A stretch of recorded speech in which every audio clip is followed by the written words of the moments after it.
Ez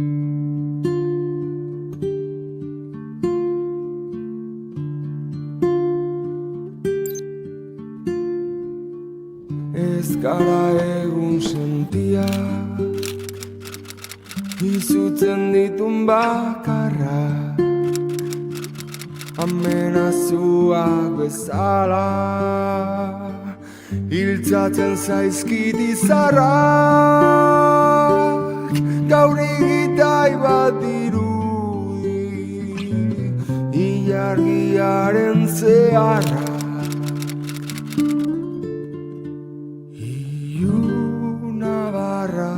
gero.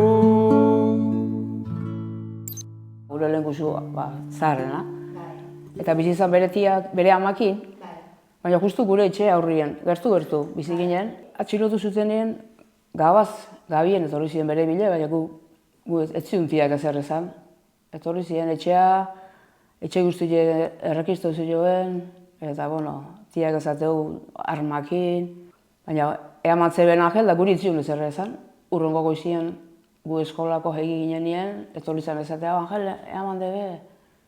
Eta gero entera ginen maztuten entzeuela, eta guk jute ginen tiakin, zen irie, jaietan jute ginen, jaietan. Burgos eaman zeben, eta gero, han ez genduken aukera hondik juteko, ez zegoen, aste bukaratan bizitzaik ez zegoen, aste unien.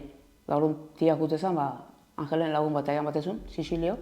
Han zeuden militarrak, hemen martuten entzeuen mutil, funtzionario bat, Eliseo, oso jatorra gaina. Baina antzeuen Virgilio izeneko bat, zara militarra, bere bigotek eta kriston genio txarra zegoen. Guizi jointzi joen, agostun otagostien juntzala, tia etzakun, porque tia geizki pasatzen zuen, da nire ama izaten ziren, nire ama juntzan. Eta ikusitu belan, Garmendian arreba eta bilok kuarto baten zai, ez dakizen bat orduan, eta utziko zutxobela zartzen, da azken aila uzan bukauzela. Ezan zioen, ez ziren sartu, epaik eta ez. Guizu join da gero, bisita danak endu zituen, bakarriken amai uste zioen. Ez tiaik, ez lehen guzuik, eta nola zenietik eta ez zegoen, ama bakarriken. Eta, oita lauen juntzan, azkena ikustea, eta, esan ziola, lasei zegoela, eta ez zula, etorri zan guztua, ez zegoela hilko eta hola, nonbait Angelek anima bintzuen ama, baina nik uste Angele bazek egela zein gozo joven. Eta tia guztua etorri zan ordu, oita lauen hori, oita zeien, eta tia iluntzero zela gure etxin zegoen, eta etorri zan behatzik aldea, etorri zan azpeitiko sargento bat. Etorri zan, aurrena ustekuntzala nire etxe otarrak egiten jarrute zuen lokal txiki baten, da area juntzala uste da etxein bile, eta gara etxeekin etorri zan, da atie jo da neuk irikin nuen.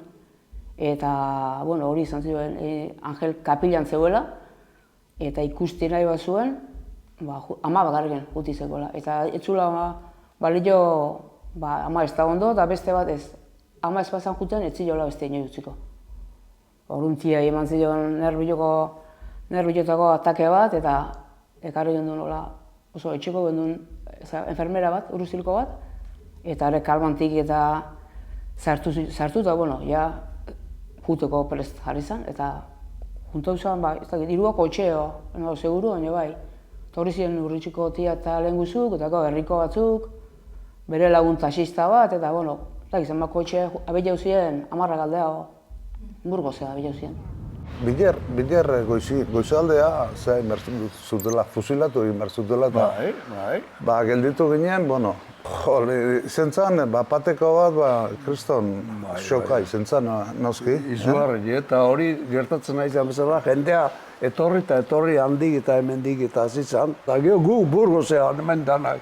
Abentxe zulo, eta etxe Simoneneko aurre hortan, egin joan dana hor kotxi horretan zetu danak eta Maria eta etorrituan, Maria eta eman enbertzala. Bada toziluna barra, enazala zuta sustu, biar zoritxarra. Hace 50 años este camino lo tuve que hacer solo. porque mi hermano iba a ser fusilado dentro de un par de días y mi madre tuvo que volver a Zarauz y mi tía también. Entonces yo cogí el coche y me vine haciendo el camino de la carretera vieja. No sé cómo hice el camino porque venía pensando qué es lo que me iba a encontrar cuando llegara. Todo lo que sabía, y no era mucho, es que la cosa estaba muy mal y que posiblemente John lo iban a fusilar, y estábamos pendientes del Consejo de Ministros y había una esperanza, ¿no?, de que no ocurriera. Pero bueno, yo cogí el coche, vine, además estuve aquí también parado en este sitio y luego seguí para Barcelona. Una vez allí, mi primera opción fue ir donde Magda y Marc, que eran los abogados, los que llevaban el tema de la defensa de John. Y una barraca, y una barraca. Primero era un consejo de guerra sumario y luego pasó a ser sumarísimo. Que si el consejo de guerra sumario ya tenía pocas garantías, el sumarísimo era pim pam fuego. Ninguna. Ya es una barbaridad que a un civil lo juzguen en un consejo de guerra, porque debería haber sido, incluso con la legislación civil normal, un tribunal normal, pero Franco no se fiaba ni del de orden público. Quiso que cuando quería o muchas penas o hacer algo así, siempre íbamos a lo militar. Y entonces siempre eran consejos de guerra ordinarios. El sumarísimo para mí fue el primero, el sumarísimo. La madre me dijo, y yo tengo alguna carta de ella, que no me han dejado ver a mi hijo. Claro, es que es durísimo, ella quería abrazarlo, tampoco no verlo allí con las dos rejas y todo y tal. Bueno, y entonces yo no sé por qué, mira, se lo dije al presidente, y me atendió aquel hombre, sí, y que puedan ir, y sobre todo que estén solas, bueno, solas allí que se oía todo, pero bueno, solos, y que las horas que quiera la letrada y todo, bueno. Y entonces, sí, bueno, esto fue para mí fue casi peor que la ejecución, cuando tu madre le decía, hijo, te van a matar, y el chiqui contestaba, tú ya lo sabes esto, ¿no? No, madre, todos los vascos son tus hijos. Bueno, fue una cosa durísima, porque la madre estáis viendo un hijo de 21 años que lo iban a matar, es que es muy fuerte, ¿no? Chiqui estaba horrorizado de que le aplicaran el garrote vil, esto es. Y entonces, porque además corrió la voz que no había funcionado a la primera y tal. Chiqui dijo que me maten como quieran, pero con esto no. Y entonces hicimos un escrito, ¿tú te acuerdas? Que dijimos, bueno, primero, estamos contra la pena de muerte. Que entonces era ser terrorista, estar contra la pena de muerte. Estamos contra la pena de muerte, creemos que es injusto, que no lo han de matar, pero si lo hacen, como mínimo que sea fusilado. Claro, entonces Miquel Castell dijo, sí, estupendo, pongamos que muera como un gudari vasco. Vale. Y lo firmamos todos. Y esto, lo del gudari vasco, les puso, pero enfermos, ¿eh? Como motos.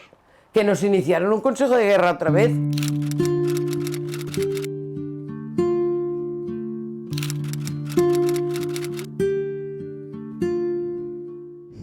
Recuerdo que era bajito, tenía una sonrisa tremenda, todavía con 50 años no me olvido de eso. Allí le vi fuerte, eso al menos exteriormente es lo que parecía. No sé, en ese momento de una persona que está condenada a muerte, qué es lo que pasa por su interior. Le veía a John tan pequeño, tan así, que decía, ¿cómo a un chaval así pueden pretender matarlo, y además de una forma terrible, ¿no?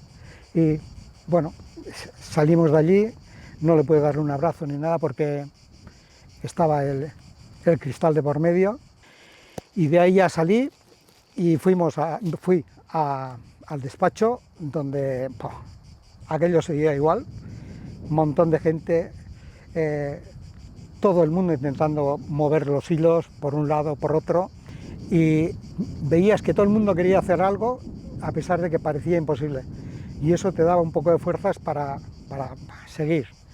Y así estuvimos bajo, pues, con llamadas de los guerrilleros de Cristo Rey, intentos de entrada al despacho, que lo conseguirían al día siguiente, y estuvimos hasta las 8 de la noche por ahí, y nos llevaron, vino un jeep de la policía militar, no sé si era Cruz Roja o qué leches era, y nos llevó hasta la cárcel Modelo.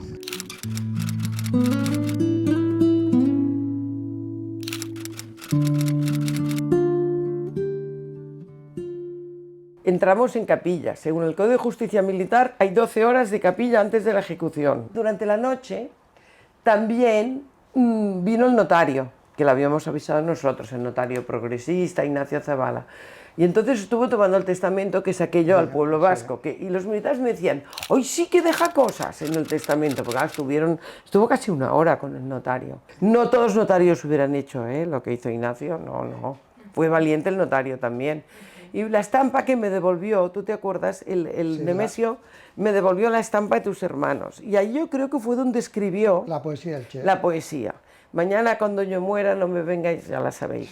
Y la escribió allí. Yo creo que le dimos pena al Nemesio, porque en realidad a mí me querían juzgar por habérsela pasado, y entonces la devolvió de madrugada, debían ser las 5 o las 6. Hombre, yo primero, cuando más se atrasaba, pensábamos mejor que el Papa habrá dicho, pero las últimas horas ya era insoportable todo aquello. Ahora, ¿cómo era Chiqui? Chiqui estuvo la noche encantador, ¿cómo era él? Allí estuvimos toda la noche, él nos dio más ánimos a nosotros que nosotros a él. Nosotros le contamos historias de la calle y él no podía contar gran cosa porque estaba detenido, claro. Y cuando le sacaron de allí, ya 2 policías, creo que eran tremendos, le echaron en el furgón y ya con él nos venimos hasta aquí.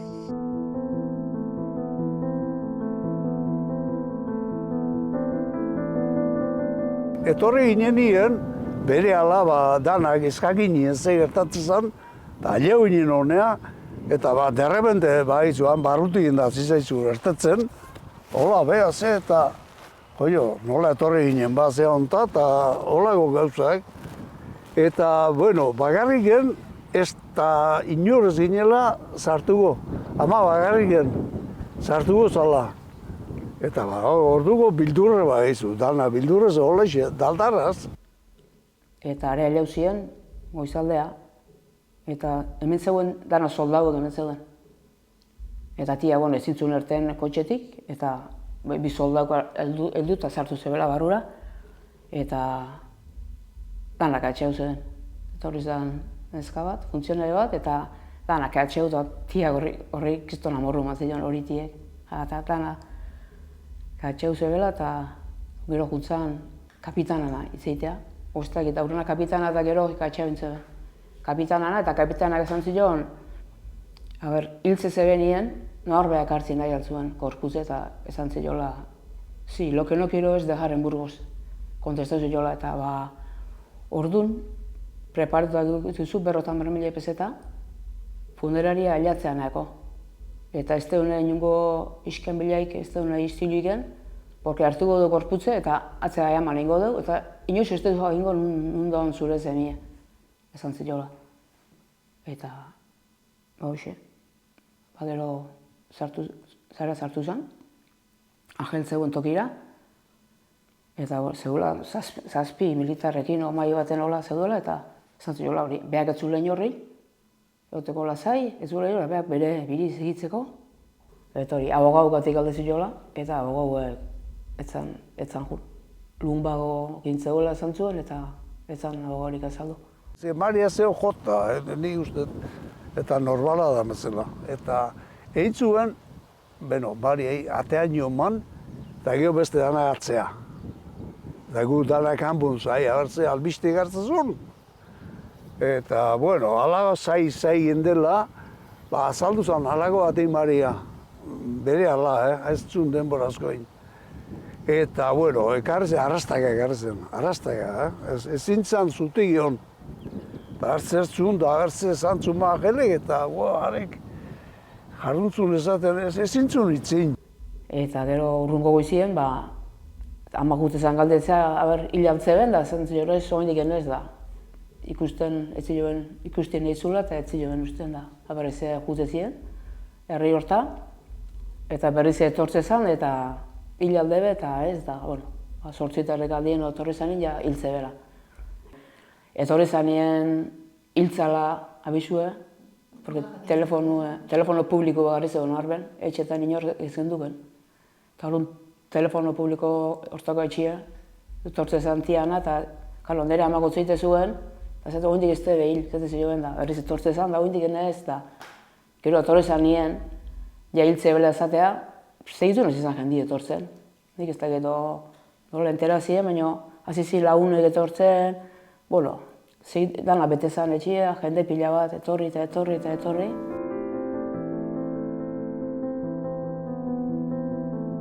Estaba horrorizada porque el letrero era cementerio, cementerio. Yo pensaba, ¿pero serán capaces de fusilarlo en el cementerio? No lo sabíamos. Y entonces, al llegar al cementerio lo veías, el letrerito Cancatá, que era terreno militar. Por esto lo pudieron hacer allí, ya no es terreno militar. Entramos por esta calle y fuimos hasta el fondo. Allí dejaron el coche donde vinimos los abogados y subimos esa cuesta en la que nos pararon, primero a Magda, luego a mí, para registrarnos. Ahí tuvimos unos gritos y a Magda la soltaron porque no había ninguna policía mujer para registrarla. Y a mí, pues, cuando vieron ya que la cosa se ponía un poco así, pues el de arriba, sería el que mandaba, les dijo que me dejaran pasar. Pues lo primero que vimos ahí fue que había mucho guardia civil con barba o principios de barba. Entonces pensamos que eran policías que se habían ofrecido para venir aquí. Por aquí muchos gritos de personas que querían entrar y no podían y sabían que iba a ser fusilado, y ese día entraron, creo que por la parte de atrás, y anduvieron gritando, pero no pudieron entrar hasta donde estábamos nosotros. Y llegamos hasta aquí, y cuando estábamos en la cuesta ya tenían un trípode ahí preparado, a John le estaban atando, terminaban de atarle o esto, y llegamos y él estaba mirando ya a los guardias dentro de su pequeña estatura, y yo estaba pues justo en el sitio donde habían quitado la tierra con una excavadora, y los abogados, y más arriba los soldados con la ambulancia. Y cuando me vio empezó a sonreír, y yo le hice la señal de la victoria, y entonces empezó a cantar el Scudery. Y la segunda estrofa ya cayó y le pegaron el tiro de gracia. Me enfurecí mucho, pegué unos gritos. Y yo recogí los casquillos, pero nunca fui consciente que también había recogido el día que yo le entregaba... La del 22. Claro, el día que yo le daba a tu madre los casquillos, porque dije, venga la madre y tal, entonces me sale, mira, en este recipiente, y me sale una cosa pequeña, como un clavito. Y yo digo, ¿qué hace esto aquí? Con las que lo sacaba. Y entonces aquellos que os acompañaban, tú estabas también, ¿no? Sí.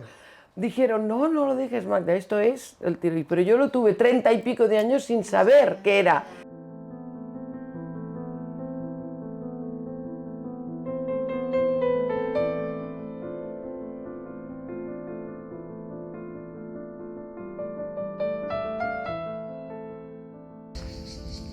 ¡Buah!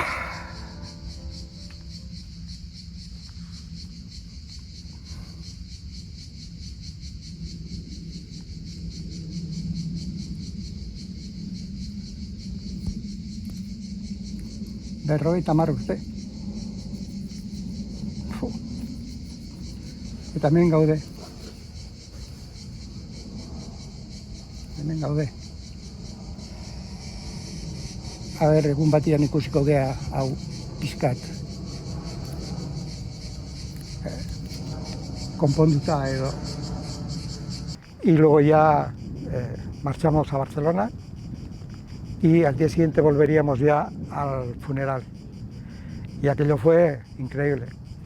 Gente de todos los sitios, con banderas catalanas del Partido Comunista, yo qué sé, entonces había de todo, había más banderas que gente, flores y claveles y gritos. Entonces aquello, quieras o no, dentro de tu malestar por lo que habías visto el día anterior y por lo que habías visto en la ermita, pues te daba fuerzas, ¿no? El día del entierro estábamos allí, justo al lado además, al lado del nicho. Y entonces el enterrador, el hombre nos pregunta, ¿quieren verlo por última vez? Abre la caja. Y vemos a Chiqui, entonces Marc tuvo la visión de ¡clac! Hizo una foto. La foto esa que Vino la Guardia Civil, que ya la vi yo venir, entonces me pasó por debajo, me la metí aquí, que siempre es un... Entonces yo lo pude sacar y se lo pasé a un periodista, que era Andreu Claret, y entonces Andreu se lo sacó y así por la noche se pudo, que Jordi Oliveras fue el que la reveló, y es una foto que ha dado la vuelta al mundo.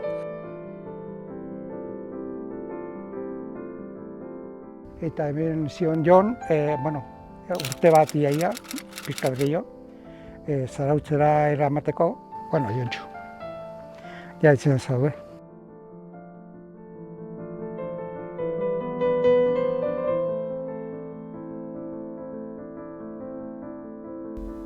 Eta azkenik, atzadeko hirurek aldien abila uzien, Guardia Zibilek hiru Land Rover, funeraria, eta atzetik beste Guardia Zibilek. Eta atzetik, nire ama, zaite eta kotxien, Siciliota, eta abilauta bela, semaforo bat gaurrien jarri zen. Eta Guardia Zibilek segin zeben aurrea, eta nire amak eta geldin zein gaurrien. Berez abilau zinean, ez zituen gehiago harapau. Bire guztien, ez zituen ikusi. Ikustean ez nonbaitetik juntzien, beste nonbaitetik juntzien, o nonbaitean geldiuta ontzien, o... Ama eta lagunek gaiau ziren arratzaldean, naharbea, eta gorputzik ez. Eta abeko behatzetarritan hola gaiau zen, gorputzea, ja ilunduta gero.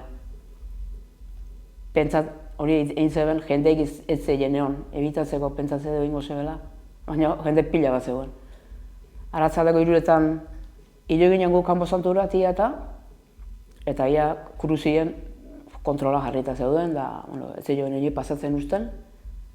Baina ala eta guztiz menditik eta etorri zen, jende pila bat juntzen. Gero represe jure handia izan zen, etorri ziren eta moztu zituzten bideak eta jendea egin zuena hurbildu zana izan zen mendiz zaitzan. Eta, ez naiz ni oso ondo akordatzen, baina uste karrera batzuk ere izan ziela, Guardia Zibilek. Giroa izan zen izugarria.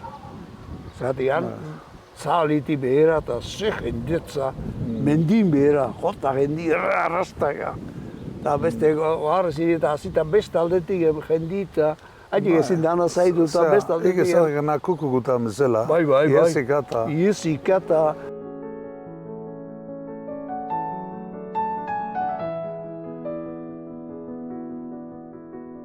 Bezperan Hilbert zebela ezatea etorri zen sargento hori, sartu zen kanpo santura eta dana galdeiteko zen zioen. Dana bilatzen nahi zuen da, gu zen ginen ezetz. Eta fuera kanpo santutik eta hasi zen, Garmendian arrebak esan zion, ez gehiara moituko. Eta beste norbetar batek, ohitu nizala batek bat hiltzen zanean, kanpo santura laguntzu zitzak jola eta gu ez gehiara moituko eta utzi intzion, ez zion, berriz, antxean ginen gu. Hiruretatik gabe arte, eskaileretan jarrita. Eta etorri zanean, gilo zeben, kanpo santura, baina ja hain iluntzeuen, nire egin uste kristela puzkaute egin zitula ikusteko, baina odola ikusten, ez zen odola, baina ez zinin zeben ondo ikusita. Egun hartan gainera intzan, baina zapatu ben da bankuk eta itxitan gozien da tiak egol ez zituen egiko diru horiek. Baina herriai jendien behaien artean bituzan diru hori, eta eman ziten funerariai, eta juntzan, eta handik egun batzutara, Naharbeko neska batek Donostin banku baten egiten zu lana, eta arek izan zion, anonimo batek, 50.000 pesta pau zitula, eman zizkola, tia Maria imateko.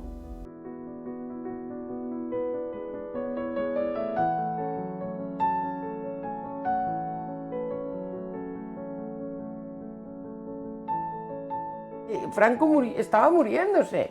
Pero no llegamos a tiempo, que esto es lo que yo con tu madre, la misma noche que murió Franco, la llamé y las dos llorábamos, ¿no? Porque por poco ya no hubiera sido. Yo estaba convencida que era un hecho histórico, que esto no era un día que pasaba, que esto tendría que estar, y además en la memoria histórica que quieren tapar, estas cosas tienen que estar con todo lo que hicieron. Y que estaba convencida de esto, pero que es un hecho histórico que para recordar, para que nunca más vuelva a pasar esto. Y me dijo, tú cuéntalo, me lo dijo. Y yo lo he contado siempre, nunca he dicho que no de hablar del tema, porque creo que es importante que se sepa, porque no podemos olvidar estas cosas. Dentro de la desgracia de haber venido yo a verlo, por lo menos puedo contar el sitio donde han intentado borrar donde fue, pero no lo han conseguido.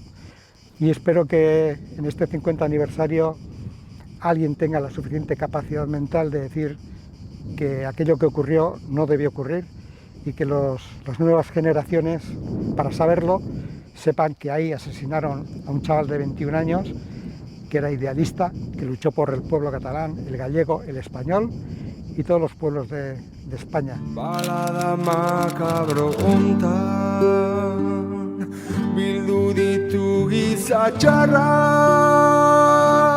polbora usaina daka goizeko lehen sugarrak.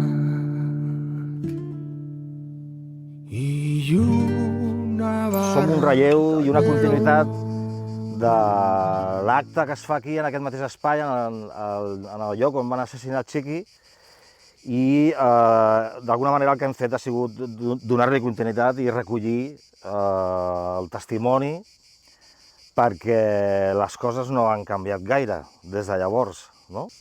La lluita antifranquista sí que hi ha hagut un procés d'obertura, no? per explicar, però no s'ha explicat tota, i no s'ha explicat tot amb la mateixa intenció, no? I d'alguna manera això també és una motivació per fer el que fem, no? És a dir, si parlem de memòria, nosaltres aquests dies ens fèiem una pregunta que era quanta memòria aguanta la democràcia, no? I d'alguna manera resumeix molt bé el que fem i les motivacions per les quals estem aquí. Si realment avui en democràcia volem parlar de memòria, hem de parlar de figures importants com la de Chiqui. Mentre no es faci aquest exercici, no s'estan fent bé les coses. Badatoz iluna barrak, enazala zuta zuztu. Bai, tia, beha hiltzan, Angelida 5 urtea hiltzan, istripu baten, amentxe hiltzan. Eta ordura arte beak kontatzen zituen, dana gazte zituen etxien, bai, periodistak, esaten ziren nien, dana kontatzen zuen gaina, izentzan bezala, dana kontatzen zuen. Eta gero beha hiltzan, nire amaz izan. Eta gero nire amaz zahartu zanien, zatu nila zahartu zan hau, eta nerviosa gartzen naiz da, gero nego ziritzen, da, pentsatzet ondorenin hiloba bat animoko ala baita ere kontatzen nik. Esplikatzen dira nola dan, eta pentsatzet aurrera segiko hiloba batek kontatzen segiko. Egia da, beti mantendu dela bere irudia bizirikan. Etxian, familian, aitak nahi izan du historioari azkenian beha momentuan hortzeon dana ikusizun, dana bizizun, zoritxarrez. Eta gero, hori noa baitea pasain berdu, ez? Ez dindu gehatu hor. Azkenian gero behaz daun egunian hori zene kontatzeu. Azkenian, nik uste eta jende asko ez dela konturatzen, hau azkenian gure Euskal Herrian, historian parte da. Balada makabro hontan bildu ditu giza txarrak, polbora usaina daka goizeko lehen sugarrak. Iluna barra eta gero badatoz iluna barrak, enazala zuta zuztu, biak zoritxarrak.